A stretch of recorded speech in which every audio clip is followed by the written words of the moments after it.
Hey geniuses, welcome back to my channel. So geniuses, आज हम क्या करने जा रहे हैं? आज हम करने जा रहे हैं कंप्लीट रिवीजन। किसका? आपके अपने पसंदीदा चैप्टर लिक्विडेशन ऑफ कंपनीज का।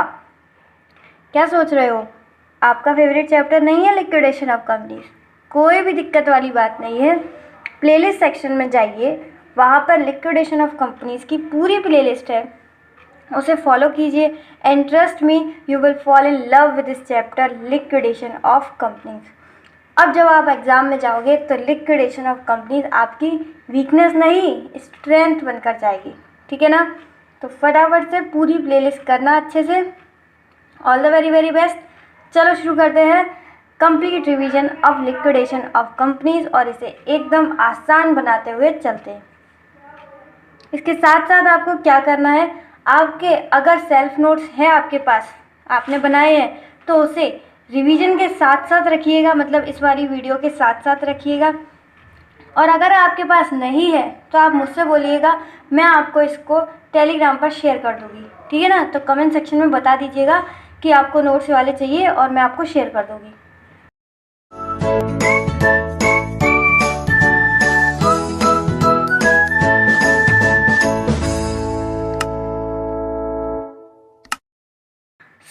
लिक्विडेशन ऑफ कंपनीज की कहानी शुरू करने से पहले मैं आपको ये बता देती हूँ कि इसमें किस तरीके से क्वेश्चंस आते हैं एग्ज़ाम में। ठीक है? जैसे कि कैसे कैसे आ सकता है। एक आ सकता है क्वेश्चन जिसमें सिर्फ और सिर्फ आपको क्या प्रिपेयर करना है, स्टेटमेंट ऑफ अफेयर्स। ठीक है ना? और इसी के साथ एक क्वेश्चन और बन सकता है, जैसे स्टेटमेंट ऑफ अफेयर्स में जो डेफिशिएंसी निकलती है, वो डेफिशिएंसी का अकाउंट भी बनाओ, मतलब वो डेफिशिएंसी कैसे आई। तो इसका एक और जो है बड़ा क्वेश्चन कैसे बन सकता है, स्टेटमेंट ऑफ अफेयर्स भी प्रिपेयर करो, प्लस साथ के साथ क्या प्रिपेयर करना है आपको, डेफिशिएंसी अकाउंट। ठीक है ना? इसके साथ साथ आपको दिख रहा होगा मैंने जो है मॉड्यूल के यानी कि अपने स्टडी मटेरियल के क्वेश्चंस भी मार्क करे हैं, जिससे कि आपको समझ में आए कि ये हमने कंसेप्ट पढ़ लिया और इसके साथ साथ हमें कौन से क्वेश्चंस करने हैं। ठीक है? तो अभी आपको बिल्कुल भी लोड लेने की ज़रूरत नहीं है, क्योंकि जब ये वीडियो ख़त्म होगी ना, तब वीडियो के एंड में मैं आपको बता दूंगी कि आपका इस वीडियो के बाद होमवर्क क्या है, मतलब इस वीडियो को करने के बाद आपको कौन कौन से क्वेश्चन करने हैं और वो किस तरीके से करने हैं वो भी मैं बता दूंगी। ठीक है ना? तो आपको कोई लोड लेने की ज़रूरत नहीं है, बस आप मेरी सुनते जाओ और समझते जाओ। एक क्वेश्चन कैसे आ सकता है, स्टेटमेंट ऑफ अफेयर्स, सिर्फ और सिर्फ ये प्रिपेयर करना है। दूसरा क्वेश्चन कैसे आ सकता है, statement of affairs plus deficiency account, यानी कि ये जो क्वेश्चन है थोड़ा बड़ा हो जाता है, इसलिए क्वेश्चंस काफ़ी जो है एग्जाम में कम आता है, लेकिन इजी बहुत है। इजी तो पूरा ही लिक्विडेशन ऑफ कंपनी है। तो एक क्वेश्चन ये हो गया आपका, एक क्वेश्चन ये हो गया। और कैसे आ सकता है, और आ सकता है आपका liquidators statement of final account prepare करना है। ठीक है ना? उसमें कौन आता है आपका, लिक्विडेटर, क्योंकि liquidator statement of final account है तो उसमें लिक्विडेटर होता है। ये क्वेश्चन मोस्टली जो है एग्जाम में आता है, क्योंकि इतना ज़्यादा बड़ा नहीं होता, जिससे आपका statement of affairs plus deficiency account, ये क्वेश्चन ज़्यादा बड़ा हो जाता है, तो आपका एग्जाम में मिलने वाला क्वेश्चन आता है liquidator statements of final account. ठीक है? लेकिन हमको करके सारा जाना है। ठीक है ना? अच्छा, इसमें एक और क्वेश्चन बन सकता है इसी के अंदर। कैसे बन सकता है, may specify that receiver and liquidator both are appointed. इसमें क्या होता है, रिसीवर को अपॉइंट कर दिया जाता है, किसके लिए, ताकि वो डिबेंचर होल्डर का जो इंटरेस्ट है उनको बचा सके। ठीक है? जो डिबेंचर होल्डर की साइड से खड़ा रखे। तो ये क्या करता है, जब तक डिबेंचर होल्डर्स को पे नहीं हुआ जाता तब तक सारा काम कौन करता है, रिसीवर, और जैसे ही डिबेंचर होल्डर पे हो जाते हैं उसके बाद कौन आता है, लिक्विडेटर। ठीक है? तो ऐसा भी क्वेश्चन बन सकता है जिसमें पहले रिसीवर आए और फिर लिक्विडेटर, और ऐसा क्वेश्चन कहाँ है हमारा, इलस्ट्रेशन 7 में। और सिर्फ लिक्विडेटर हो, ऐसा कौन सा क्वेश्चन है, देखो 5, 6 और प्रैक्टिकल क्वेश्चन नंबर 3। तो आपको समझ ही आ रहा है कि ये वाला ज़्यादा इंपॉर्टेंट है, liquidator statement of final account, लेकिन हमें करके अगेन सारा जाना है। ठीक है? क्योंकि भाई कुछ भी हो सकता है, जो छोड़ के जाओगे वही आएगा। इसलिए पहला क्वेश्चन हो गया आपका स्टेटमेंट ऑफ अफेयर्स। ये सब क्यों समझा रही हूँ, ताकि आपको आइडिया हो, पूरा दिमाग एकदम सही फोकस करे कि हाँ भाई इस तरीके से क्वेश्चन आने हैं और इस तरीके से हमें प्रिपेयर करने हैं। इसलिए लिक्विडेशन ऑफ कंपनीज की कहानी शुरू करने से पहले हमें ये समझना बहुत ज़रूरी है। स्टेटमेंट ऑफ अफेयर्स आ सकता है, statement of affairs plus deficiency account, 2 question हो गए। तीसरा क्वेश्चन बन सकता है सिर्फ और सिर्फ liquidator statement of final account.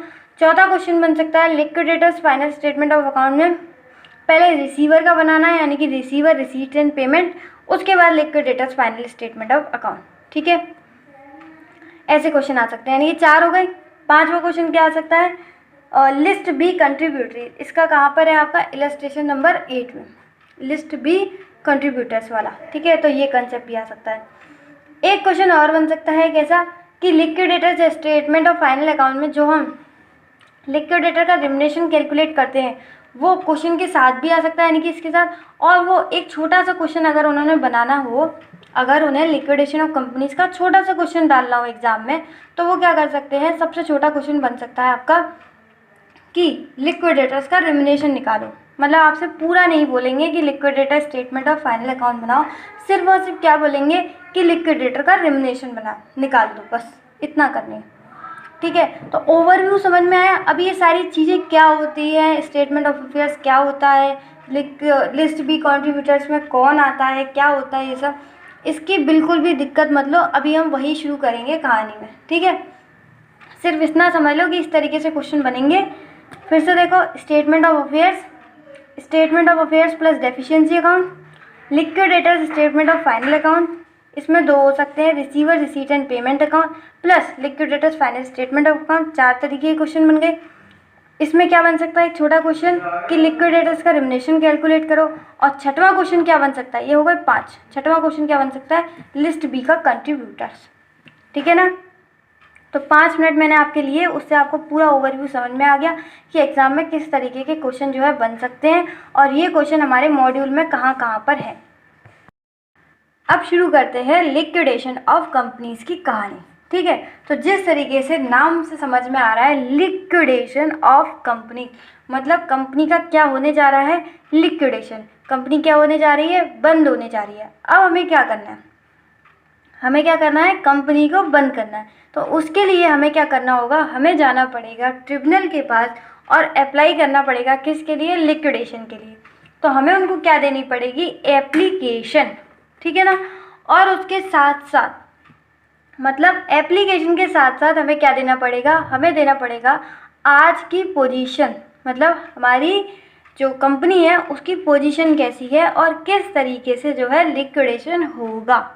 ठीक है, मैं अभी यहाँ पर आपको दिखाती हूँ। देखो, जैसे ये है, ये क्या है, इस पर हम लिखेंगे एप्लीकेशन, ये है एप्लीकेशन।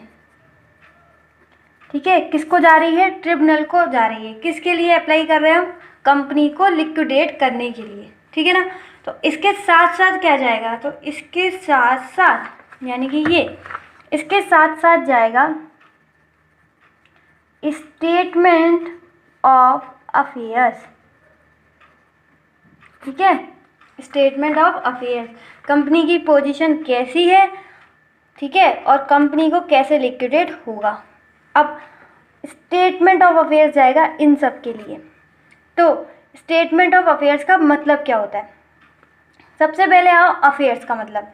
अफेयर्स का मतलब कि किस तरीके से कंपनी के पास पैसा आएगा और किस तरीके से कंपनी के पास पैसा जाएगा, कैसे पैसा आएगा और कैसे दिया जाएगा, कैसे पैसा आएगा और कैसे पेमेंट किया जाएगा। अब आप ही बताओ कि कंपनी लिक्विडेट होने जा रही है तो उस पर पैसा कैसे आएगा, उस पर पैसा आएगा एसेट्स को बेच करके, और पैसा जाएगा कैसे, लायबिलिटीज़ को सेटल करके या पे करके, है ना। एसेट से पैसा आएगा और लायबिलिटीज़ को पैसा जाएगा, यानी कि पहले पैसा आएगा तभी तो पैसा जाएगा। तो पहले एसेट्स बिकेगी, पैसा आएगा, उसके बाद पैसा जाएगा, लायबिलिटीज़ को पे किया जाएगा। समझा। तो किस तरीके से पैसा आएगा और किस तरीके से पैसा जाएगा, यानी किस तरीके से एसेट्स बेची जाएंगी और किस तरीके से लायबिलिटीज़ पे की जाएंगी, इन्हें बोला जाता है अफेयर्स। और इसी पूरे को स्टेटमेंट बनाएंगे जब, तो उसको अपन बोलेंगे स्टेटमेंट ऑफ अफेयर्स। दोबारा सुनो, किस तरीके से पैसा आएगा और किस तरीके से पैसा जाएगा, कैसे एसेट्स बेची जाएंगी और कैसे लायबिलिटीज़ पे होंगी, उनका पूरा एक स्टेटमेंट बनाना, उसको अपन बोलते हैं स्टेटमेंट ऑफ अफेयर्स। ठीक है, नाम क्लियर हुआ आपका कि इसको स्टेटमेंट ऑफ अफेयर्स क्यों बोलते हैं। तो एप्लीकेशन के साथ ट्रिब्यूनल को जब हम एप्लीकेशन देंगे, साथ के साथ उनको बताएंगे कैसे पैसा आएगा और कैसे पैसा जाएगा, यानी कि क्या बना के देंगे उन्हें, स्टेटमेंट ऑफ अफेयर्स। ठीक है, तो ऐसे अटैच करके हम जाएंगे ट्रिब्यूनल के पास कंपनी को लिक्विडेट करने के लिए।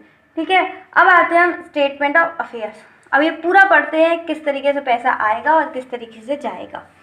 तो सबसे पहले बोलो पैसा आएगा या जाएगा। अभी बताया मैंने, सबसे पहले पैसा आएगा तभी तो जाएगा, यानी कि पहले क्या आएंगी बोलो, एसेट्स।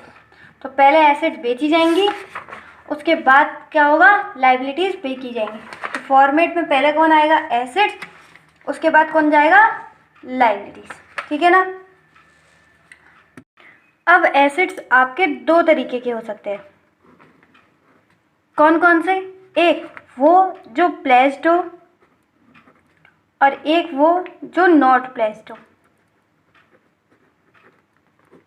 ठीक है, एक वो एसेट्स जो किसी के पास सिक्योरिटी के तौर पर रखे हों और एक वो एसेट जो किसी के पास भी सिक्योरिटी के तौर पर नहीं रखे हैं। ठीक है ना। तो जो सिक्योरिटी के तौर पर किसी के पास रखे हैं उसको हम बोलते हैं प्लेस्ड, और जो एसेट्स किसी के पास भी सिक्योरिटी के तौर पर नहीं रखे हैं उसे कहते हैं नॉट प्लेस्ड। ठीक है, तो जिसके पास भी वो सिक्योरिटी के पास रखे हैं, तो बोलो पहला हक किसका होगा, पहला हक उनके पास होगा। किनके पास, उनके पास जिन पर ये एसेट्स सिक्योरिटी के तौर पर रखे हैं। तो जो एसेट्स विच आर प्लेस्ड, उनसे पैसा इतनी आसानी से नहीं आ सकता। क्यों, क्योंकि उनका पहला हक जो है वो किसी और के पास है। तो मुझे बताओ कि पहले पैसे किससे मिल सकते हैं ज़्यादा जल्दी और किससे आसानी से मिल सकते हैं। कौन सी assets, assets which are not placed, उनसे पैसे पहले आसानी से मिल सकते हैं, पहले मिल सकते हैं। कैसे, क्योंकि उन पर पहला हक किसका है, हमारा। समझा। तो पहले बताओ कौन आएगा। इतना तो आपने समझ लिया कि पहले एसेट्स आएंगे और उसके बाद लायबिलिटीज। क्यों, क्योंकि पहले एसेट से पैसा आएगा तभी लायबिलिटी से पैसा जाएगा। अब एसेट्स में भी पहले एसेट्स कौन सी आएंगी, पहले एसेट्स आएंगी assets which are not specifically placed, यानी कि उन पर किसी और का हक नहीं है, पहला हक हमारा है। इसलिए पहले एसेट्स कौन सी आएंगी, assets which are not specifically placed.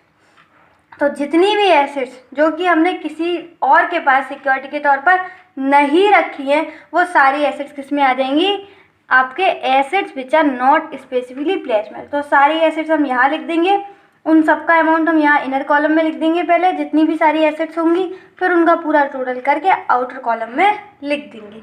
समझा। तो आपकी कौन सी एसेट्स हो गई, assets which are not specifically placed, क्योंकि इनसे पैसा ज़्यादा आसानी से आ सकता है। अब बात करते हैं assets which are specifically placed, मतलब वो किसी और के पास रखी हुई है सिक्योरिटी के तौर पर, उनसे पैसा किस तरीके से मिलेगा वो देखते हैं। तो अब आएंगे अपन assets which are specifically placed. इसमें सबसे पहले आएगी नेम ऑफ एसेट्स, मतलब कौन कौन सी एसेट्स हैं जो कि स्पेसिफिकली प्लेस्ड है, मतलब किसी और के पास रखी गई है। तो सबसे पहले हम उनका नाम लिखेंगे, नेम ऑफ एसेट। जैसे कि आपकी हो सकती है लैंड एंड बिल्डिंग वगैरह, है ना, तो उन सब के नाम हम यहाँ लिख देंगे। Estimated realisable value, estimated realisable value मतलब उनसे हमें कितना पैसा मिल सकता है, वो हम यहाँ लिख देंगे। उसके बाद ड्यू टू क्रेडिटर्स, यहाँ कौन से क्रेडिटर आएंगे, यहाँ पर वाले क्रेडिटर्स आएंगे जिन पर इनका हक है। कि मैंने अभी आपको बताया था कि जो एसेट्स प्लेस्ड होती है वो किसी और के पास सिक्योरिटी के तौर पर रखे हुए हैं, और ये जो एसेट जिनके पास सिक्योरिटी के तौर पर रखी गई हैं उन पर कितना ड्यू अमाउंट है, उन क्रेडिटर्स पर कितना ड्यू अमाउंट है वो हम यहाँ लिखेंगे। ठीक है ना। तो पहले नेम ऑफ एसेट्स, एसेट का नाम क्या है जो स्पेसिफिकली प्लेस्ड है, उनसे कितना पैसा मिल सकता है, जिन पर उनका पहला हक है उनको कितना देना है। अब देखो यहाँ पर दो केस हो सकते हैं। ऐसा हो सकता है कि estimated realisable value estimated realisable value हो आपकी 1,20,000 ड्यू टू क्रेडिटर्स, यानी कि उन पर जिनका पहला हक है उन पर है हमें देना कितना ड्यू अमाउंट है 1,00,000, यानी कि एसेट को बेचकर पैसा कितना मिल सकता है 1,20,000, लेकिन हमें देना कितना है 1,00,000। तो बताओ 20,000 जो है वो फायदा हो गया, तो 20,000 आ जाता है आपका सरप्लस, ठीक है ना, क्योंकि पैसा हमारे पास ज़्यादा आया है और हमें जो ड्यू अमाउंट है वो कम पे करना है, यानी कि 1,00,000। तो 20,000 जो है हमारे पास एक्स्ट्रा अमाउंट बचता है, और अब इस पर किसी का हक नहीं है क्योंकि 1,00,000 जिनका हक था उन्हें हमने दे दिया। अब 20,000 पे किसका हक है, 20,000 पे अब हमारा हक है, ठीक है। तो लैंड एंड बिल्डिंग समझो कि उस पर 1,20,000 मिल गया और 1,00,000 हमें पे करना था ड्यू अमाउंट, तो 20,000 जो आ गया वो आ गया सरप्लस। तो इसको अपन कहाँ लिख देंगे, आउटर कॉलम में। जो सरप्लस आएगा उसको कहाँ लिख देंगे, आउटर कॉलम में। क्यों, क्योंकि अब हम उसको यूज़ कर सकते हैं बाकी की लाइबिलिटीज़ को पे करने के लिए। अब उन पर किसका हक है, हमारा। तो पहले आ जाएंगे assets which are not specifically placed, उनका अमाउंट, और asset which are specifically placed, इनका अमाउंट वही आएगा बाहर जो कि सरप्लस होगा, यानी कि पहले जिन पर पहला हक है उनको हम निपटा के उसके बाद जितना पैसा बचा होगा वो हमारा रहेगा, समझा। अब ये तो था केस 1, यानी कि ऐसा हो सकता है कि सरप्लस हो जाए, लेकिन केस 2 दूसरा भी हो सकता है कि सरप्लस की जगह क्या हो जाए, डेफिशिएंसी। ये कैसे हो सकती है, 1,00,000 ड्यू अमाउंट था क्रेडिटर्स को, यानी कि क्रेडिटर्स जिन पर पहला हक है उनको कितना देना है 1,00,000 रुपये, लेकिन जो अब हमारी जो एसेट यानी कि जो लैंड एंड बिल्डिंग बिकती है उसकी एस्टिमेटेड रियलाइजेबल वैल्यू कितना है 80,000, यानी हमें पैसा कितना मिल सकता है 80,000 और हमें पे कितना करना है 1,00,000। तो बताओ क्या ही यहाँ पे कमी आई है, यानी कि डेफिशिएंसी। तो हम सिर्फ उनको कितना दे सकते हैं 80,000, यानी कि 20,000 क्या हो गया डेफिशिएंसी। अब इस एसेट से तो हम दे नहीं सकते, अब बताओ क्या करें, बोल दो उन्हें हम नहीं दे पाए, नहीं ये 20,000 अभी नहीं दे सकते, लेकिन अब हम किसके अंडर द हेड देंगे, अब हम देंगे under the head of unsecured creditors. Secured कहाँ तक हो गई है, सिक्योर्ड थे 1,00,000 का ड्यू अमाउंट था, तो सिक्योर्ड हो गई है 80,000 से, क्योंकि लैंड एंड बिल्डिंग से सिर्फ और सिर्फ कितना मिल रहा है पैसा 80,000। तो 80,000 तो सिक्योर्ड क्रेडिटर्स के तौर पर इनका सेटल हो जाएगा अमाउंट, और 20,000 कहाँ जाएगा इनका अनसिक्योर्ड क्रेडिटर्स में। तो ऐसा नहीं है कि इनको पैसा नहीं देंगे, डेफिशिएंसी आ गई, इनको पैसा देंगे, लेकिन कब, अनसिक्योर्ड क्रेडिटर्स के हेड में, ठीक है, समझा, वेरी गुड। तो बहुत ही सिंपल सा फॉर्मेट है, इसमें कोई दिक्कत वाली बात नहीं है। स्टेटमेंट ऑफ अफेयर्स, अब तक हमने क्या पढ़ा स्टेटमेंट ऑफ अफेयर्स में, कि किस तरीके से पैसा आएगा और किस तरीके से पैसा जाएगा। सिंपल सी बात, एसेट से पैसा आएगा और लायबिलिटीज को पैसा जाएगा। तो पहला पैसा आएगा या जाएगा, बोलो, पहले पैसा आएगा, यानी कि पहले कौन आएगा, पहले एसेट्स बेचे जाएंगे, उसके बाद लायबिलिटीज पे की जाएंगी, यानी फॉर्मेट में पहले कौन आएगा एसेट और उसके बाद कौन जाएगा लायबिलिटी, समझा। अब इसमें भी एसेट दो, एक तो वो जिन पर पहले किसी और का हक है और जिन पर हमारा हक है। तो पहले पैसा आसानी से किससे मिल सकता है, जिन पर हमारा हक है, यानी कि किसी और का हक नहीं है। तो assets which are not specifically placed, किसी और पर सिक्योरिटी के तौर पर नहीं रखी गई हैं, तो उनसे पैसा मिल जाएगा। तो सारी एसेट्स हमने यहाँ लिख दी, इनर कॉलम में अमाउंट लिखा और आउटर कॉलम में पूरा टोटल अमाउंट लिख दिया। उसके बाद आती हैं asset which are specifically placed, मतलब किसी और के पास इसका हक है। तो सबसे पहले लिखेंगे नेम ऑफ एसेट, कौन कौन सी एसेट्स हैं जो स्पेसिफिकली प्लेस्ड है, उससे कितना पैसा मिल सकता है, जिन पर उनका हक है उनका ड्यू अमाउंट कितना है। अब दो केस बन सकते हैं, या तो आ सकता है सरप्लस या आ सकती है डेफिशिएंसी। अगर सरप्लस आया तो यस अच्छी बात है, इस सरप्लस को हम यूज़ कर सकते हैं। तो एसेट स्पेसिफिकली नॉट प्लेस्ड और एसेट स्पेसिफिकली प्लेस्ड दोनों का टोटल अमाउंट कर देंगे और ये अमाउंट जो है हम यूज़ कर सकते हैं। लेकिन दूसरा केस हो सकता है बेकार। कौन सा केस बेकार है, जिसमें डेफिशिएंसी आ सकती है। क्यों, क्योंकि डेफिशिएंसी आ गई मतलब अमाउंट इनका ज़्यादा देना था लेकिन वैल्यू से यहाँ पर जो है कम आई, हमें मिला कम देना ज़्यादा है, यानी कि जो एक्स्ट्रा अमाउंट है 20,000 जैसे कि हमारा एग्जाम्पल था तो ये 20,000 जो डेफिशिएंसी आई है ये कहाँ पर पे होगी, अनसिक्योर्ड क्रेडिटर्स में। उम्मीद है आपको इतना तो पूरा अच्छे से समझ में आया होगा। ठीक है, तो एसेट स्पेसिफिकली प्लेस्ड और एसेट नॉट स्पेसिफिकली प्लेस्ड, पहले कौन आता है, assets which are not specifically placed. दूसरा कौन सा आता है, asset which are specifically placed का जो सरप्लस होगा उन दोनों का जो टोटल है वो टोटल हम यहाँ लिख देंगे। और इसका मतलब क्या है, estimated amount available for payment, यानी कि पेमेंट करने के लिए जो अमाउंट है वो ये है हमारे पास टोटल। और इसमें से हमने ये नेट अमाउंट है, क्यों, क्योंकि हमने जो सिक्योर्ड क्रेडिटर्स थे यानी कि जिन पर पहला हक था उनको हमने यहाँ पर लिस्ट बी में जो है वो हमने क्या कर दिया, यहाँ पर निपटा दिया है। तो सिक्योर्ड क्रेडिटर्स को छोड़कर उनके बाद जो उनको काट कर जो नेट अमाउंट आया वो यहाँ पर आएगा। समझा। अब ये क्या लिखा है ये देखो, summary of gross asset. Summary of gross asset का मतलब क्या है कि ग्रॉस एसेट से कितना अमाउंट मिला। ये कैसा है, हमारा नेट अमाउंट, क्योंकि इसमें क्रेडिटर जो है वो पे ऑफ करके कौन से सिक्योर्ड क्रेडिटर्स जो है उनका अमाउंट काट के आया है। लेकिन यहाँ पर हम अमाउंट कितना लिखेंगे, पूरा। तो एसेट स्पेसिफिकली प्लेस्ड यानी कि उनसे जो पूरा अमाउंट मिला था वो यहाँ। और अदर एसेट कौन सी होंगी बोलो, एसेट नॉट स्पेसिफिकली प्लेस्ड। तो एसेट नॉट स्पेसिफिकली प्लेस्ड उनका टोटल अमाउंट तो हम यहाँ से ले लेंगे, ठीक है, क्योंकि वो तो ग्रॉस अमाउंट ही बाहर आया था, क्योंकि किसी को हमने नहीं दिया था। तो पूरा का पूरा टोटल अमाउंट यहाँ से यहाँ लिख देंगे। कहाँ पर, अदर एसेट्स में। यहाँ पर आप ये भी लिख सकते हो एसेट नॉट स्पेसिफिकली प्लेस्ड, कोई दिक्कत वाली बात नहीं है। और एसेट स्पेसिफिकली प्लेस्ड में कौन सा अमाउंट आएगा, एसेट स्पेसिफिकली प्लेस्ड में अमाउंट आएगा ये वाला। कौन सा, ये वाला, यानी कि हमारे केस में ये 1,20,000 आएगा, ना कि 20,000। जब नेट अमाउंट करेंगे तो 20,000 आएगा, लेकिन जब हम ग्रॉस अमाउंट लेंगे तो कौन सा आएगा, 1,20,000। तो जब हम टोटल करेंगे नेट अमाउंट का तो वो यहाँ आएगा। लेकिन उन्हें दिखाने के लिए कि देखो हमारे पास जो ग्रॉस अमाउंट आया था एसेट्स को बेच के वो कितना आया, तो यहाँ पर हम पर लिखेंगे ग्रॉस एसेट्स।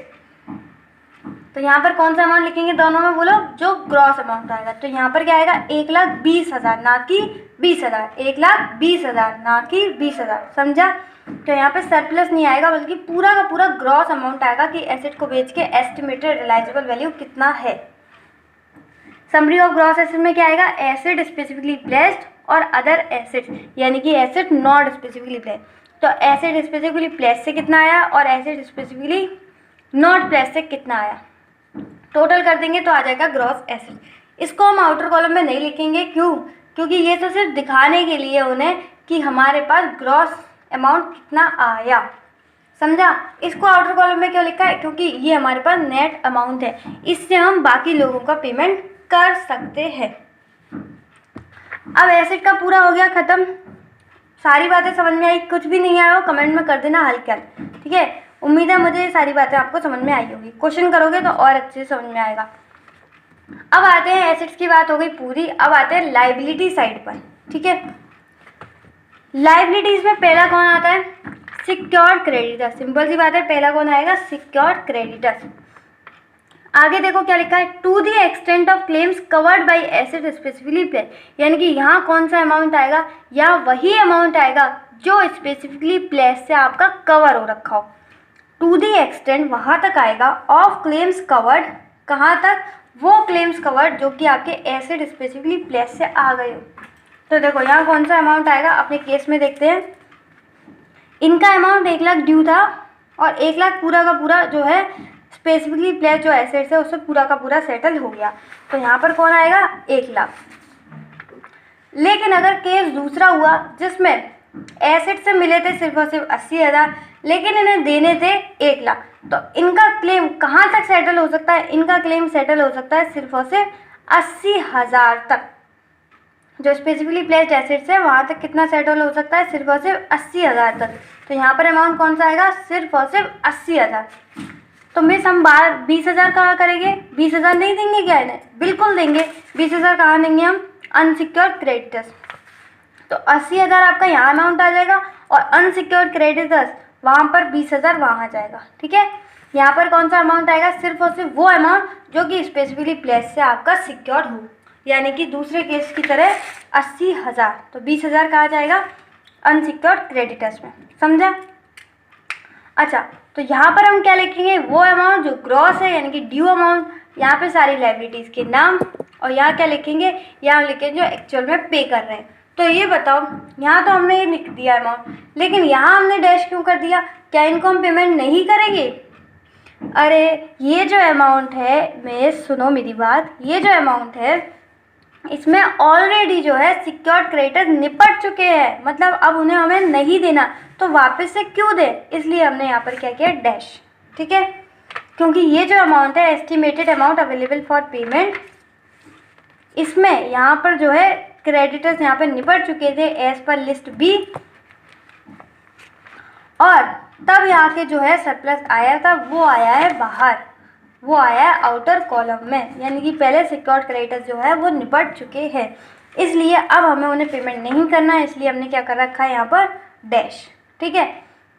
ये हो गई बात आपके सिक्योर्ड क्रेडिटर्स की। अब कौन आते हैं नेक्स्ट आते हैं preferential creditors.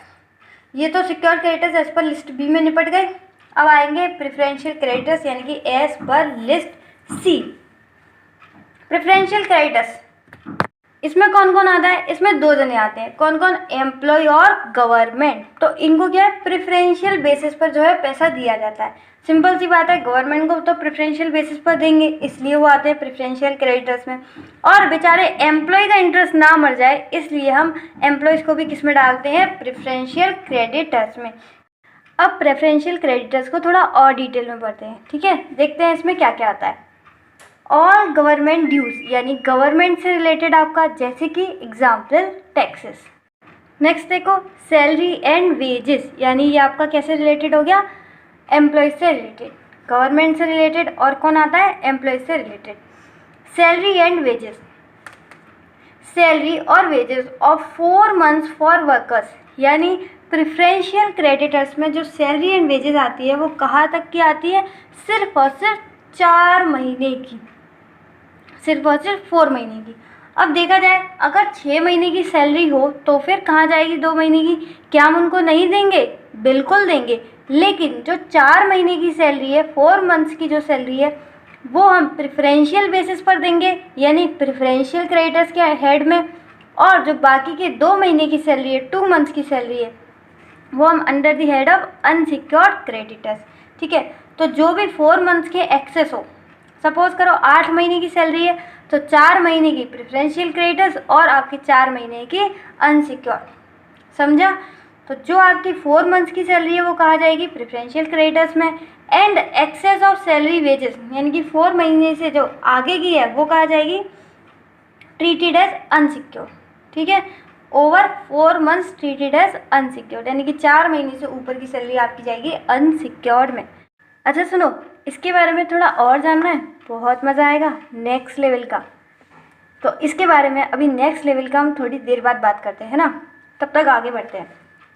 Contribution to employ state insurance, ये भी किससे रिलेटेड है आपका, ये भी आपका एम्प्लॉय से रिलेटेड है। Next compensation to employees in respect of death and disablement, ये भी किससे रिलेटेड है आपका, एम्प्लॉय से, मतलब डेथ और डिसेबलमेंट के टाइम पर उनको क्या दिया है, कंपनसेशन।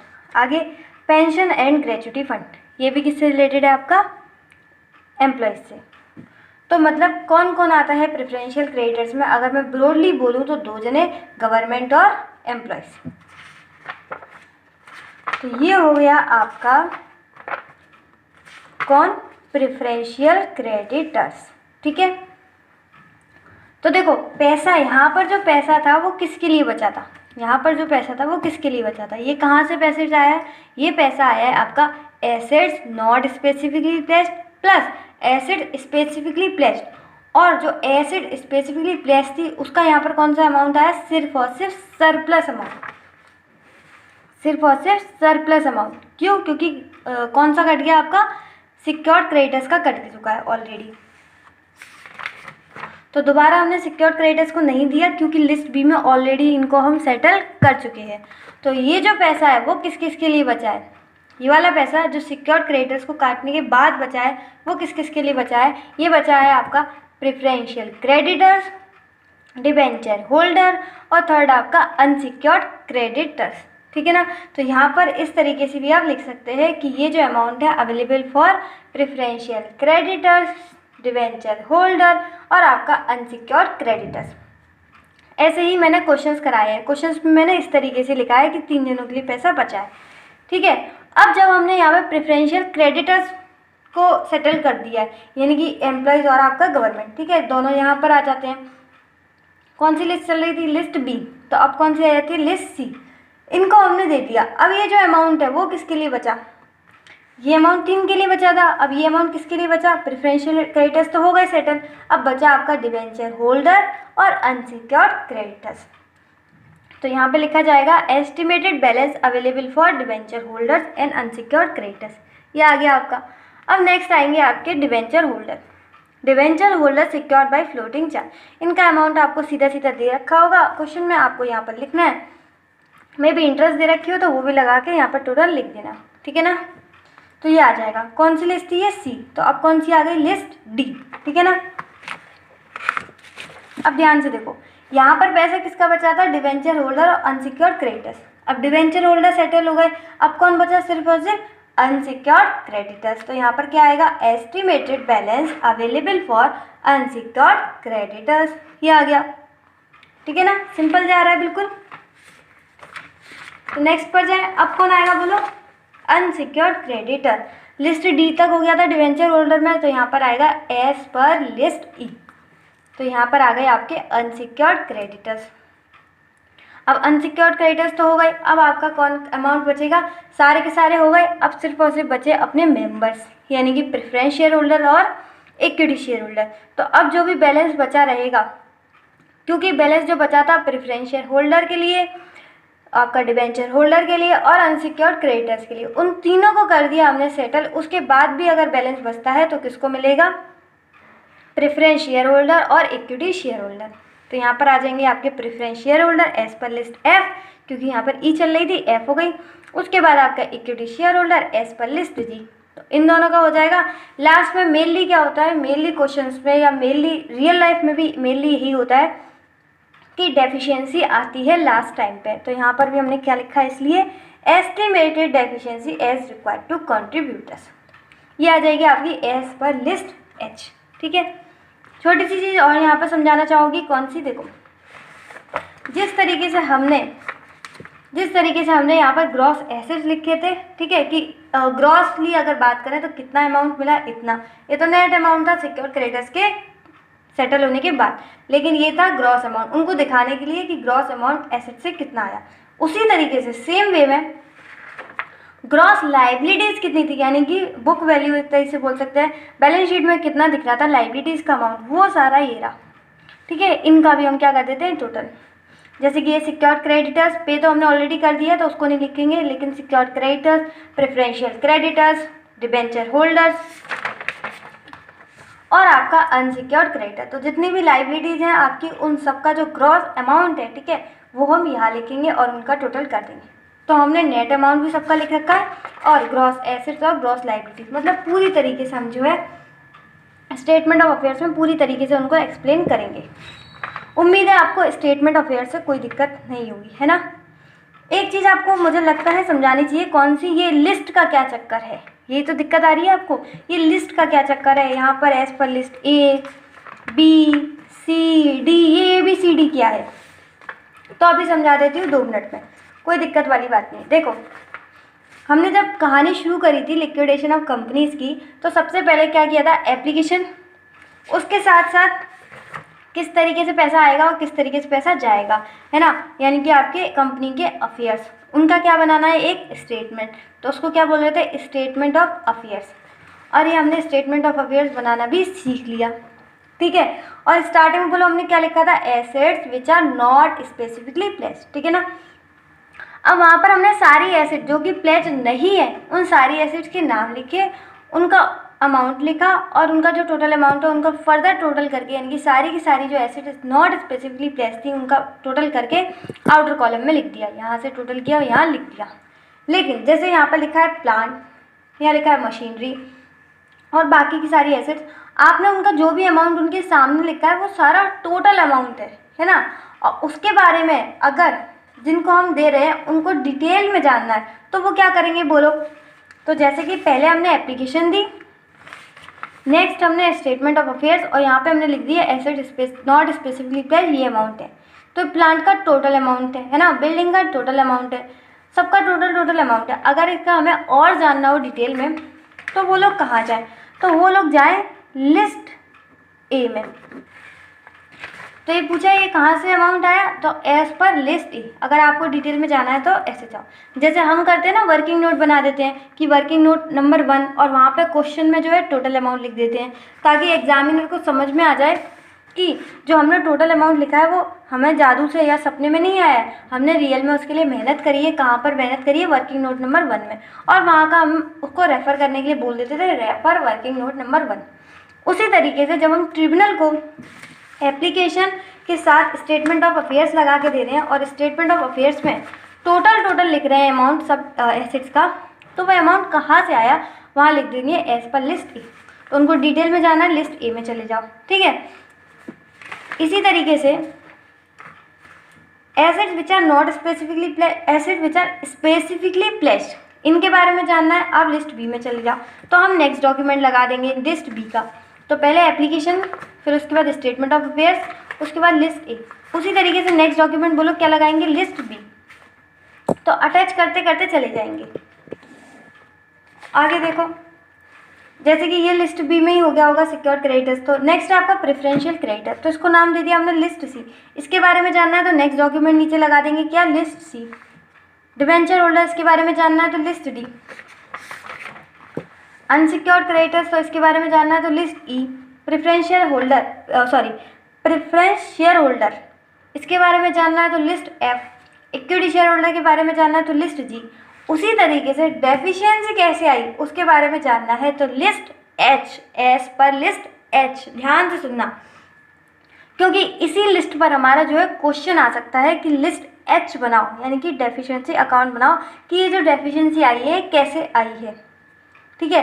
ये बताओ पहले मुझे, ये लिस्ट का चक्कर तो समझ में आ गया ना। लिस्ट का चक्कर कुछ नहीं है, जैसे हम वर्किंग नोट बनाते हैं उसी तरीके से यहाँ पर लिस्ट एच है कि अगर आपको डिटेल में जाना है तो हम उसके नीचे नीचे डॉक्यूमेंट लगाते जाएंगे, A B C D E F G H, और उन्हीं डॉक्यूमेंट का यहाँ पर रेफरेंस के लिए दिया है एज पर list A B C D E F G H, ठीक है ना। क्वेश्चन में कौन सी लिस्ट आती है बोलो एग्जाम में, लिस्ट एच, यानी कि डेफिशिएंसी। इतना तो समझा। अब हम जाते हैं लिस्ट एच में, यानी आपका deficiency account, list H deficiency account. अब ये जो डेफिशिएंसी अकाउंट है इसका मतलब क्या है, इसका मतलब ये है कि जो डेफिशिएंसी आई है वो आज की तो नहीं आई होगी, ये तो पक्का है कि ऐसे थोड़ी है आज ही पहली बार में इतने सारे लॉस हो गए और डेफिशिएंसी आ गई और क्या हुआ, हमें लिक्विडेशन बंद करनी पड़ी कंपनी। ऐसा तो होता नहीं है, पहले से आते रहते हैं लॉस, कुछ होते रहते हैं, कुछ दिक्कतें होती हैं, कुछ हमारे कर्म होते हैं जिसकी वजह से जो है आज डेफिशिएंसी आई। तो ये सारी चीज़ें हमें जो है उनको बतानी पड़ेगी कि डेफिशिएंसी कैसे आई। अब ये जो हमें जब बतानी है उनको, तो ये मोस्टली जो है हम 3 ईयर्स का बनाते हैं। कितने का, 3 ईयर्स का, यानी कि 3 ईयर्स की स्टार्टिंग में क्या हुआ, ठीक है, 3 ईयर्स की स्टार्टिंग में क्या था, उसके बाद over the period of time क्या हुआ, उसके बाद एंड में क्या हुआ। मतलब पूरा बताएंगे कि किस तरीके से हमारे 3 ईयर्स रहे जिसकी वजह से जो आज है डेफिशिएंसी फेस करनी पड़ी। समझ में आ रहा है। अब ये 3 ईयर्स ज़रूरी है क्या, मिनिमम हम 3 ईयर्स ही बनाते हैं क्योंकि थोड़ा बहुत तो पता चले भाई पहले क्या हुआ है। अगर आप ज़्यादा जानना चाहते हो तो आप अपने 5 सालों का भी बना सकते हो, 6-7 साल जितने बना सकते हो बना लेना, कोई दिक्कत नहीं है। लेकिन 3 ईयर्स का तो बताओ, क्योंकि 3 ईयर्स से तो पता चलेगा ना रियल में कंपनी कैसे चल रही थी, क्या क्या हो रहा था कंपनी में, है ना। इसलिए 3 ईयर्स का बनाते हैं मेनली केसेस में, पर ऐसा नहीं है ज़रूरी है 3 ईयर्स का बनाओ, आप 5 साल 6 साल ज़्यादा साल का भी बना सकते हो। इसका फॉर्मेट बहुत ही सिंपल, पर्टिकुलर्स अमाउंट। सबसे पहले हम क्या लिखेंगे, ए और B, items contributing to deficiency, यानी कि ऐसे आइटम्स, ऐसे कर्म जो कि डेफिशिएंसी को बढ़ावा दे रहे हैं।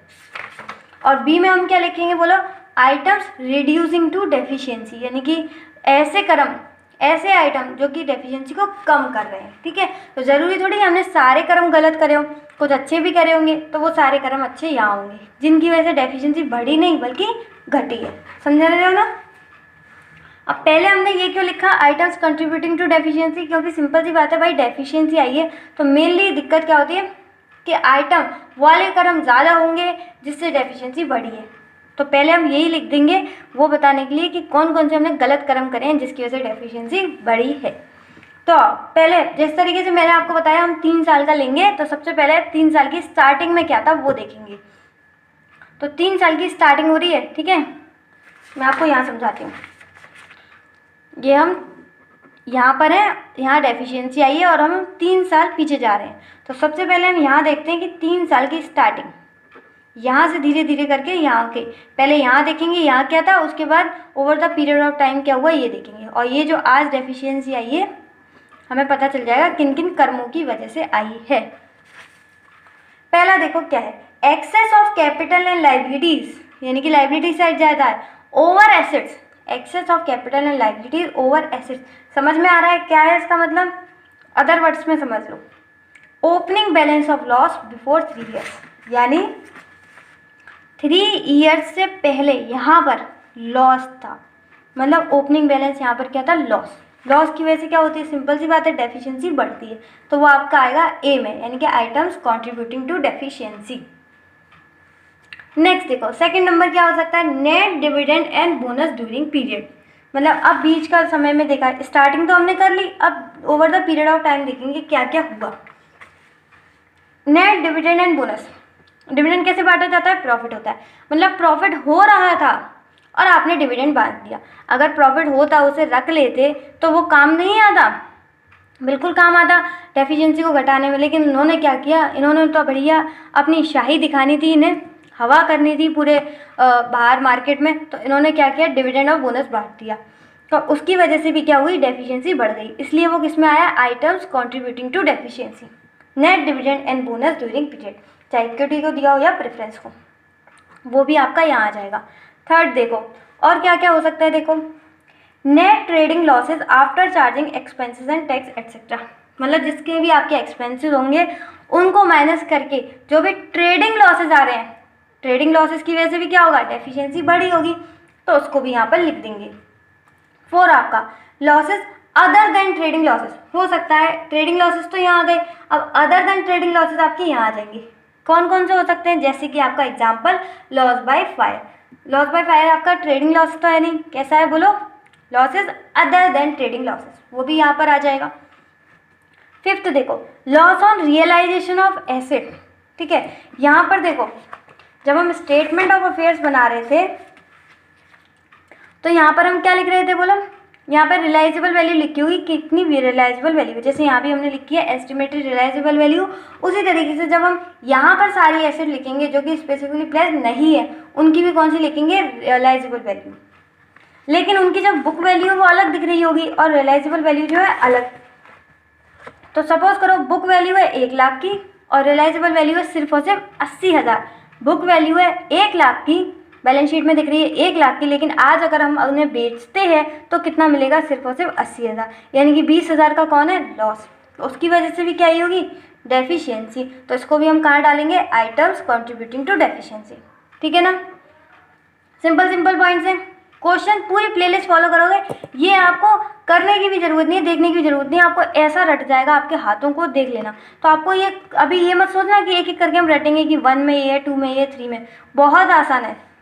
मेरे साथ साथ ही अभी आपको याद हो जाएगा, क्वेश्चन करते करते तो बस रट जाएगा, लेकिन रटना नहीं है पर रट जाएगा। नेक्स्ट है आपका last, other items contributing to deficiency. अब जितने भी ऊपर 5 पॉइंट्स में नहीं आए हैं डेफिशिएंसी जिनकी वजह से बढ़ती है, तो वो बाकी के आइटम्स कहाँ आ जाएंगे, आपके पॉइंट नंबर 6 में, other items contributing to deficiency. इसका क्या कर लेंगे अपन, टोटल ए। इसका क्या कर लेंगे अपन, टोटल ए, यानी कि जितने भी आइटम्स ऐसे जो भी कर्म है जिनकी वजह से डेफिशिएंसी बढ़ रही है, उन सबका अपन क्या कर लेंगे, टोटल। फिर से बोलो कौन कौन आए। सबसे पहले 3 साल का बना रहे हैं, तो 3 साल में सबसे पहले क्या था, लॉस। लॉस को यहाँ पे किस तरीके से बोल रहे हैं, excess of capital liabilities, excess of capital and liabilities over asset. इसका मतलब लॉस बिफोर 3 ईयर्स, ठीक है। उसके बाद नेट डिविडेंड बोनस बांटा होगा, इसकी वजह से भी डेफिशिएंसी बढ़ी। अगर पैसा रख लेते हैं तो शायद डेफिशिएंसी नहीं होती। फिर आपका एक ट्रेडिंग लॉसेस हो सकता है और दूसरा other than trading losses. Last आपका रियलाइजेशन ऑफ एसेट, और जो भी बच गया वो आपके आ जाएंगे other items contributing to deficiency. ये आपका पूरा हो गया ए। अब आते हैं बी पर। बी कौन सी है? Items reducing to deficiency. जैसे कि मैंने पहले भी कहा, ज़रूरी नहीं है हमने सारे कर्म ऐसे करे हो जिससे कि डेफिशिएंसी बढ़ी होगी, कुछ ऐसे भी कर्म हो गए जिसकी वजह से डेफिशिएंसी घटी होगी। कौन कौन से देखो, बस आपको क्या करना है, इसको उल्टा कर देना, इसको उल्टा कर देना। जब मैंने ए पढ़ाया था तब मैंने ए में बोला था क्या हो सकता है कि 3 साल पहले यहाँ पर लॉस हो सकता है। पर एक बात बताओ, ज़रूरी तो थोड़ी है 3 साल पहले लॉस हो सकता है यहाँ पर प्रॉफिट भी हो। तो यहाँ पर क्या आ जाएगा, एक्सेस ऑफ एसेट्स, यहाँ पर उल्टा लिखा है देखो, excess of assets over capital and liabilities, यानी कि एसेट्स का भाव ज़्यादा है over capital and liabilities. Other अन्य शब्दों में बोले तो, अदर वर्ड्स में, ओपनिंग बैलेंस ऑफ प्रॉफिट, यानी कि 3 साल पहले क्या है, प्रॉफिट ना कि लॉस। तो या तो लॉस होगा या प्रॉफिट। अगर 3 साल पहले लॉस है तो वो यहाँ आ जाएगा, यानी कि आइटम्स कॉन्ट्रीब्यूटिंग टू डेफिशिएंसी में। अगर पहले 3 साल पहले लॉस नहीं था बल्कि क्या था, प्रॉफिट, तो वो आ जाएगा आपका बी में, यानी कि आइटम्स रिड्यूसिंग टू डेफिशिएंसी, तो वो आपका यहाँ आ जाएगा excess of assets over capital and liabilities. और क्या हो सकता है बोलो, ज़रूरी थोड़ी है ट्रेडिंग लॉसेज हो सकता है सारे एक्सपेंसेस माइनस करके क्या हो, प्रॉफिट हो सकता है। तो ज़रूरी नहीं है ट्रेडिंग लॉसेज हो सकता है कुछ सालों में ट्रेडिंग प्रॉफिट्स भी हो, तो वो आपका बी में आ जाएगा, यानी आइटम्स रिड्यूसिंग टू डेफिशिएंसी। क्योंकि प्रॉफिट्स होते हैं तो अच्छी बात है, डेफिशिएंसी को कम करते हैं। थर्ड आपका profits and income other than trading. जैसे वहाँ पर था ए में क्या था, trading losses other than trading losses, उसी तरीके से यहाँ पर trading profits other than trading profits. ऐसे भी प्रॉफिट हो सकते हैं जो अदर देन ट्रेडिंग प्रॉफिट्स हो, तो वो आपका यहाँ आ जाएगा। और आपका कौन सा आ सकता है, 10th items other items reducing deficiency, जैसे कि profit expected from sale of asset. जैसे कि मैंने इससे पहले बताया था कि बुक वैल्यू दिख रही होगी 1 लाख, लेकिन एस्टिमेटेड रियलाइजेबल वैल्यू कितना है, सिर्फ और सिर्फ 80,000, यानी कि 20,000 का हो गया आपका रियलाइज। जो यहाँ पर था मैंने बताया था 20,000 यहाँ पर आ सकता है आपका loss on realisation of asset. तो इसका उल्टा भी तो हो सकता है ना, कि बुक वैल्यू थी आपकी 1 लाख और रियलाइजेबल वैल्यू उसकी 1,50,000, तो यानी कि 50,000 का क्या हो सकता है, प्रॉफिट। तो वो किस में मदद करेगा बोलो, डेफिशिएंसी को कम करने में, इसलिए उसको कहा जाएगा वो बी में, आइटम्स रिड्यूसिंग टू डेफिशिएंसी। तो वो यहाँ पर आ जाएगा आपका, देखो यहाँ पर लिखा भी है profit expected from sale of asset, तो वो यहाँ आ जाएगा। फिर हम क्या कर लेंगे, टोटल बी। तो पहले हमने ए में जितने भी जितने भी आइटम्स कंट्रीब्यूटिंग टू डेफिशिएंसी थे उनका टोटल कर लिया, टोटल ए, ठीक है। उसके बाद बी, यानी कि जितने भी डेफिशिएंसी को कम कर रहे हैं उनका हमने टोटल कर लिया, टोटल बी। फिर ए वैसे बी को माइनस करेंगे, फिर यहाँ पर डेफिशिएंसी निकल आएगी, और ये डेफिशिएंसी जो अमाउंट निकल के आएगा वो एकदम सेम होगा किससे, जो कि हमने स्टेटमेंट ऑफ अफेयर्स में यहाँ पर डेफिशिएंसी निकाली थी। अब क्या हो रहा है यहाँ पर वही बात है कि ये जो डेफिशिएंसी वो कैसे आई, आपको क्या करना है, रेफर करना है एज पर लिस्ट एच, और नेक्स्ट पेज पर हम लिस्ट एच बना देंगे कि ये कर्म थे जिनकी वजह से हमारी डेफिशिएंसी आई। तो समझ गया पूरा deficiency account, statement of affairs सीख गए, डेफिशिएंसी सीख गए, ठीक है। अब बस नेक्स्ट लेवल की बात रह गई है, वो करते हैं। तो मिस चले नेक्स्ट लेवल पर, रुको ज़रा सब्र करो। देखो एक छोटी सी बात और बता दी है मुझे, उसके बाद चलते हैं नेक्स्ट लेवल पर, ठीक है ना। देखो यहाँ पर जब मैंने आपको स्टेटमेंट ऑफ अफेयर्स पढ़ाया था, यानी कि पहले एसेट से पैसा आएगा और उसके बाद लायबिलिटीज़ को पैसा जाएगा, ठीक है ना। तो यहाँ पर जो अमाउंट है ना वो किस तरीके का अमाउंट आएगा, यहाँ पर अमाउंट आएगा आपका, लिख लो मेरे साथ साथ अगर नहीं लिखा है तो, एस्टिमेटेड रियलाइजेबल, ठीक है, एस्टिमेटेड रियलाइजेबल वैल्यू क्यों एस्टिमेटेड रियलाइजेबल वैल्यू आया, रियलाइजेबल वैल्यू क्यों नहीं आया? देखो अभी हमने एप्लीकेशन दी है और उसके साथ साथ स्टेटमेंट ऑफ अफेयर्स बना रहे हैं, ठीक है। एप्लीकेशन दे रहे हैं और स्टेटमेंट ऑफ अफेयर्स। एप्लीकेशन किसके लिए दे रहे हैं? लिक्विडेशन होने के लिए। क्या लिक्विडेशन हो गया? नहीं, अभी कहाँ से हो गया? एप्लीकेशन दी है, अभी वहाँ से अप्रूवल आएगा, उसके बाद हम लिक्विडेशन शुरू करेंगे। लेकिन हमें स्टेटमेंट ऑफ अफेयर्स तो अभी बनाना है, जो कि एप्लीकेशन के साथ अटैच होना है। तो हम यहाँ पर कौन सी अमाउंट लें? हमने अभी तो एसेट बेचे नहीं है, क्योंकि अभी तो हमने लिक्विडेशन शुरू नहीं किया, इसलिए यहाँ पर हम वैल्यू कौन सी लिखेंगे? Estimated realisable value. हम खुद से एस्टिमेट करके चल रहे हैं कि इतना, अगर हमने एसेट बेची, अगर हमने लिक्विडेशन किया, एसेट बेची, तो हमें इतना पैसा मिल सकता है, ठीक है। लेकिन जो लिक्विडेशन होगा वो अप्रूवल के बाद होगा, अभी लिक्विडेशन नहीं हो रहा है। लेकिन हमें उनको स्टेटमेंट ऑफ अफेयर्स बना के देने हैं, उनको बताना है कि ऐसे पैसे आएगा और ऐसे पैसा जाएगा, इसलिए वो जो पैसा है वो हम कौन सी वैल्यू है? एस्टिमेटेड रियलाइजेबल वैल्यू, ठीक है ना। समझ में आ गया? एस्टिमेटेड रियलाइजेबल वैल्यू क्यों है? क्योंकि अभी लिक्विडेशन नहीं हुआ है, सिर्फ और सिर्फ हम क्या दे रहे हैं? एप्लीकेशन। अब चलते हैं हम नेक्स्ट लेवल की बात पर। देखो यहाँ पर क्या लिखा था कि जो सैलरी और वेजेस है, यानी कि जो एम्प्लॉयज़ से रिलेटेड है, वो कहाँ पर मिलेगा आपको? प्रेफरेंशियल क्रेडिटर में। यानी कि इन्होंने क्या बोला है कि एम्प्लॉयज़ को हम कहाँ डाल रहे हैं? प्रेफरेंशियल क्रेडिटर में। इसका मतलब क्या है कि इनकी जो सैलरी और वेजेस हैं, इनको प्रेफरेंशियल बेसिस पर मिलेंगी। जैसे आपको पता है कि प्रेफरेंशियल क्रेडिटर डिबेंचर होल्डर और अनसिक्योर्ड क्रेडिटर, इन दोनों से पहले आता है। यानी एम्प्लॉयज़ को हम प्रेफरेंशियल बेसिस पर जो है उनकी सैलरी और वेजेस देंगे। ऐसा क्यों लिखा है? जिससे कि हम लिक्विडेशन कर रहे हैं, लेकिन इसकी वजह से जो एम्प्लॉयज़ हैं उन बेचारों का जो है इंटरेस्ट ना मर जाए, ठीक है, उनके इंटरेस्ट के खिलाफ नहीं हो जाए, इसलिए हम उन्हें प्रेफरेंशियल बेसिस पर, यानी कि under the head of preferential creditor में उनको पे करेंगे। समझा?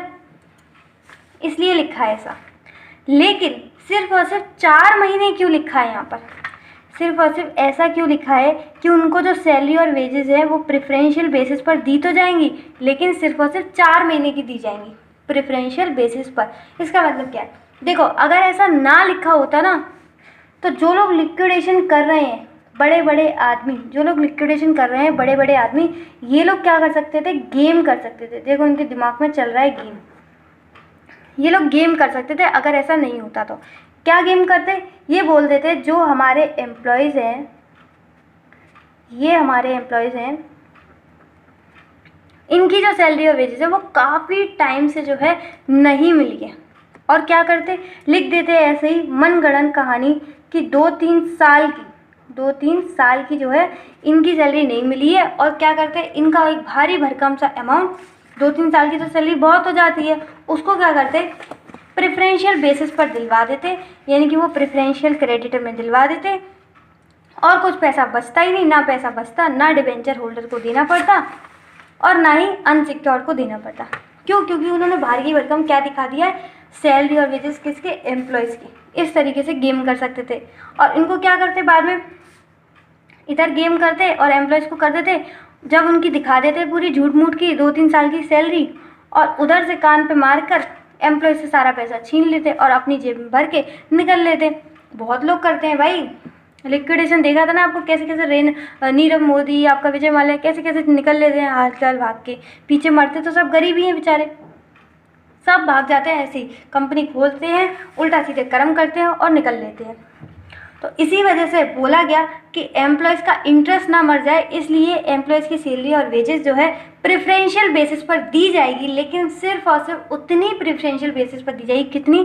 4 महीने की, ताकि जो ये बड़े आदमी हैं, जो लोग लिक्विडेशन कर रहे हैं, वो इस तरीके का गेम प्लान नहीं कर सकते। किस तरीके का? कि 2-3 साल की सैलरी ना दिखा दें। अब देखो यहाँ पर लिखा है कि 4 महीने की देंगे। ये एक गेम प्लान कर सकते थे ये लोग। भाई होशियार तो बहुत हैं, बड़े आदमी हैं।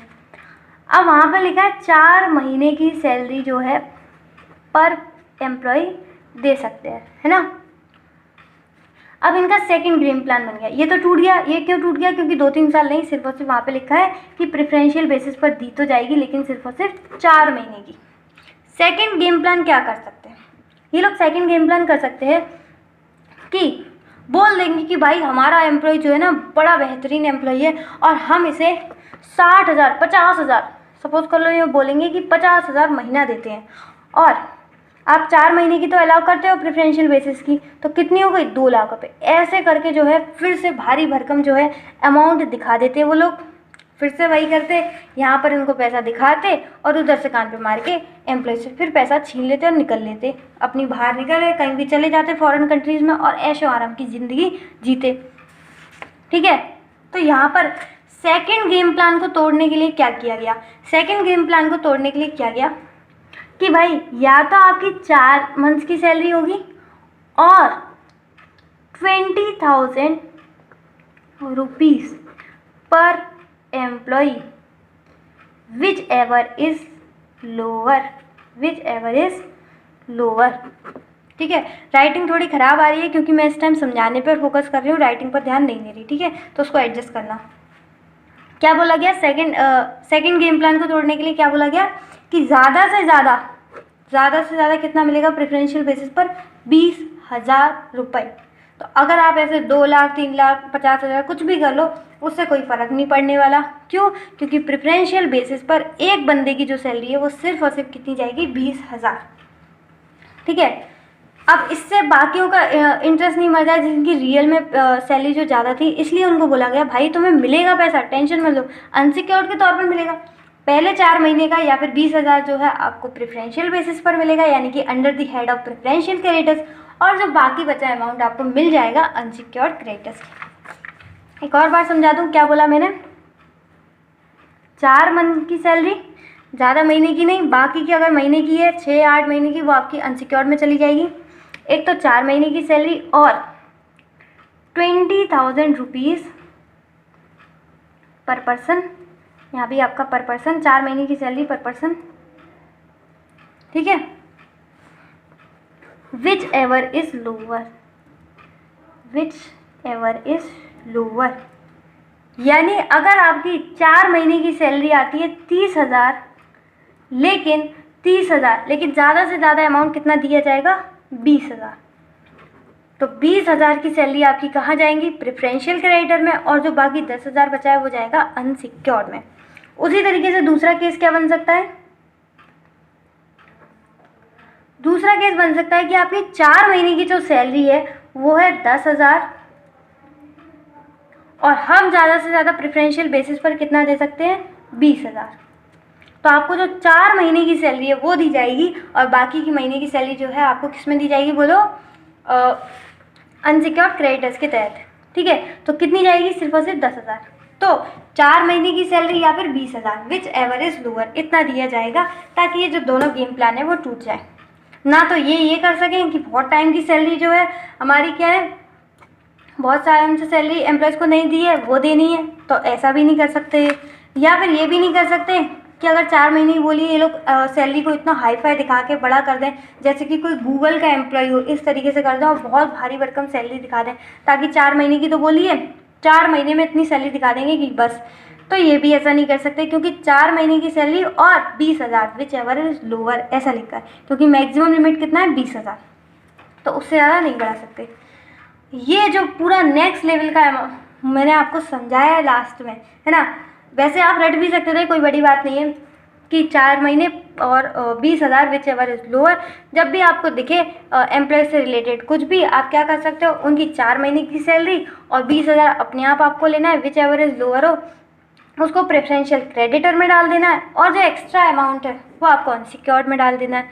लेकिन ये जो नेक्स्ट लेवल की मैंने बात समझाई कि क्यों ऐसा करते हैं, क्या क्या गेम प्लान हो सकते हैं, ये आपको समझ में आई हो तो बिल्कुल मुझे कमेंट करके मुझे अप्रिशिएट किया जाएगा इसके लिए। और अगर आपको इस तरीके के नेक्स्ट लेवल के पॉइंट्स और चाहिए तो मुझे कमेंट करके ज़रूर बताना कि हाँ, बहुत मज़ा आता है ये नेक्स्ट लेवल की चीज़ें सीखने में, क्योंकि सिर्फ और सिर्फ पढ़ना और पढ़ने के साथ साथ इंजॉय करना, नई नई चीज़ें सीखना, बहुत मज़ा आता है इन सब में। और आपको भी अगर मज़ा आता है तो मुझे कमेंट करके बताना, ताकि फर्दर वीडियोज़ में भी मैं इनको और लाती रहूँ ऐसे ही नेक्स्ट लेवल की बातें, जिससे कि आप जीनियस लेवल वाली बातें सीखें और आप जीनियस बने, है ना। पहले तो मुझे बताना कि ये समझ में आया कि नहीं आया। कोई भी चीज़ नहीं समझ में आई और आपको सीखने का मन है तो बेशक मुझे कमेंट सेक्शन में बताना। और आपको ऐसी ही चीज़ें और वीडियोस में चाहिए, मतलब आगे की वीडियोस में और सीखना है आपको, तो भी आप मुझे कमेंट सेक्शन में बिल्कुल बताना, ठीक है। तो नेक्स्ट लेवल जाते जाते एकदम जीनियस लेवल को एक दिन हम छू जाएंगे। और इसी के साथ इसी तरीके से खुश रहिए, मुस्कुराते रहिए। मिलते हैं नेक्स्ट वीडियो में, तब तक के लिए बाय बाय। Be happy.